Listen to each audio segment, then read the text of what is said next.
So hello everybody and welcome to a new episode of the Studio Project. My name is Wim Winters and this episode is the third one we do in a row on the Studer A80 tape recorder, which my wife Anya and myself just collected in Switzerland at Andreas Kuhn's workshop, Studer Analog Audio. Andreas did a full refurbishment and restoration actually of this tape recorder and of the mixing console 269, which is just there. We'll talk about it in a minute.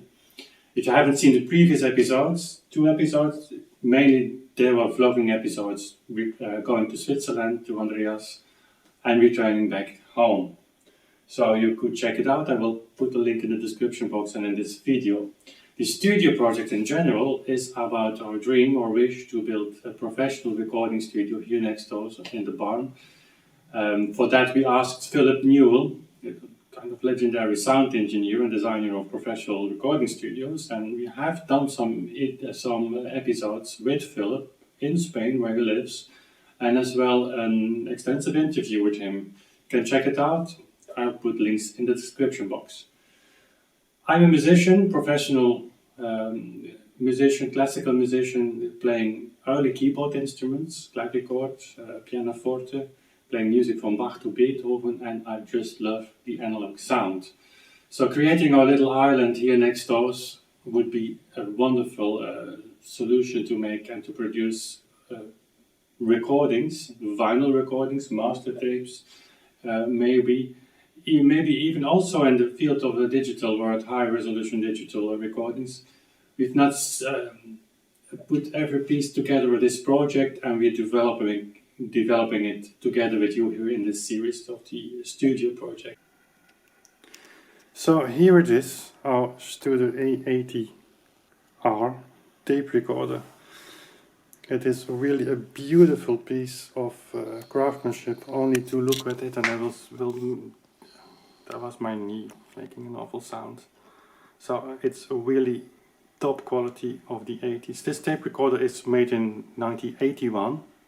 And what's so special about Andreas Kuhn's workshop, Studer Analog Audio, is that he bought all the analog department actually of Studer. And he has all the details, all the drawings, and all the details also, measurement details, from each machine that left the Studer workshop. Also the name of the engineer. So he can compare what he measures today, after recalibration and refurbishment, with the results of that time. So they came in different settings. Originally, our plan was just to have the Studer A80 tape recorder with no bridge, but as a kind of addition, Andreas put on the monitor bridge of Studer. It has no meters. You had also models with VU meters. This one has not. It's just a bridge, a monitor bridge, just to control if you have recorded something. And we talk in a minute how we set the level of the Studer. So it's not loaded on the moment. I will do that in a minute. It's in addition to. Now let me start with saying this. So it's wonderful to see how you just can, I will show you from above, just can open this machine and access actually everything that you want to, or you need to access. You open the section with all the prints, circuitry boards, and you can close it, of course. And I will not show you the bag because it's about 100 kilo and there are very heavy handles here to move the tape recorder. But if you would see it on the back, it's very easily to open and you can access really every part of the tape recorder, which is of course in the professional situation where these machines were used necessary to access every part fast and easily. So this machine here, you see the the reproduction, the amplifier and the record amplifier and the connections. We have now used an epsilon cable just to connect it to a plasma meter. I'll talk about that in a minute. These cables have to be exchanged. They're not of very good quality, but that's what I had here just to start with the machine. Then here's the hours that the machine has recorded, or actually not recorded, that tape has been running, or tape has been in front of the little light I will show you in a minute. So it's 1600 hours, and this apparently was a machine that was used as a backup. That's in a beautiful shape. There's only one scratch here, but that's everything actually. And of course the back, these machines were used in studio environments, so they're made very heavy. So the VU meters could be used, of course, to measure the signal that's coming to the tape recorder. Andreas chose not to use them, but instead use a plasma meter, and that's this device. It's not connected. It's connected, but there are no microphones connected, so it has no signal. And this is calibrated to the tape recorder, so plus 6 dB is actually 0 dB is for the tape, and we could go as high as plus 10 dB. Of course, you have distortion in the signal, but that's analogue, so it's an harmonic distortion, and that's that can produce very nice effects.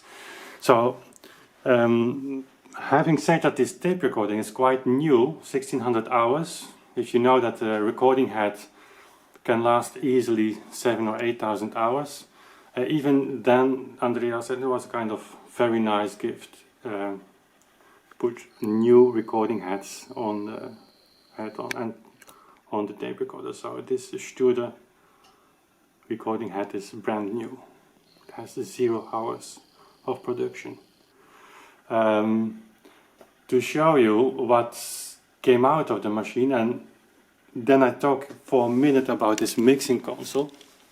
It's a Studer 269 mixing console. It has a bridge which is in the mixing console as here. It is out of function partly, and also there Andreas decided not to do the full refurbishment of this mixing console, which would be very, very expensive. Actually, this mixing console was used for years by the Belgian national broadcasting, the radio station, and it was transformed.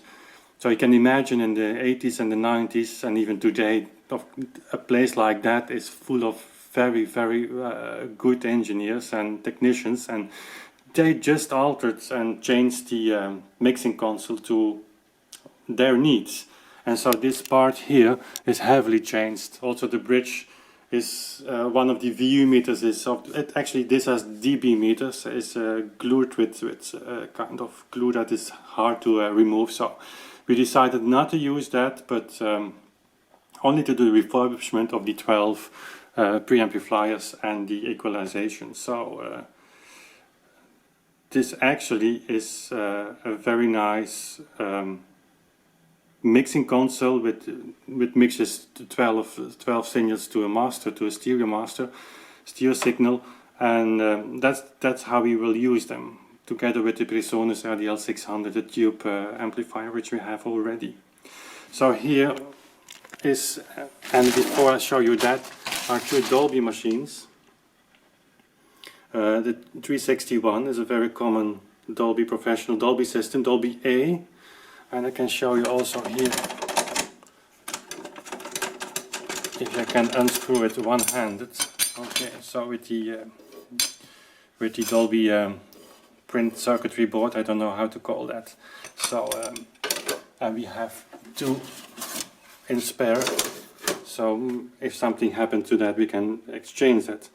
I'm not sure if we will use Dolby A, or eventually if we will, and we will maybe we do some experiments with Dolby SR as well, which is much more silent, but this gives about a 10 dB reduction of the noise level.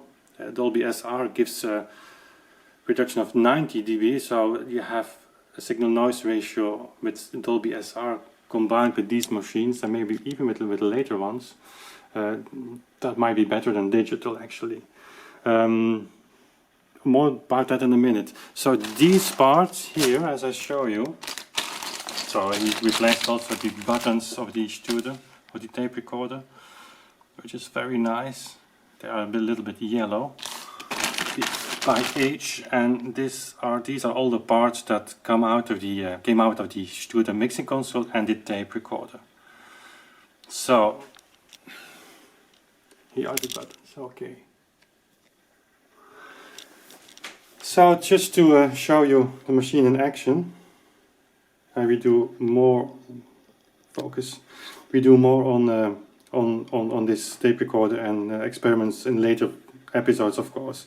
You just turn it on, 7.5 inch and 15 inch, and then I will see if I can. It will be difficult to load the tape with one hand, but we'll try. So these outside things are the stabilization of the tape. I have to make some leading tape to that. Okay, it's fine. So the tape is loaded now, and okay. It's very smooth tape handling. And with this tape, this machine is set for the Studio Master 468. You can easily work with this kind of method without wheels actually.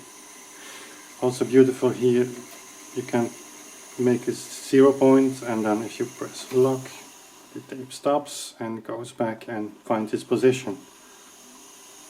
Remember, it's 1981. There's no processor, so it's all electronically done.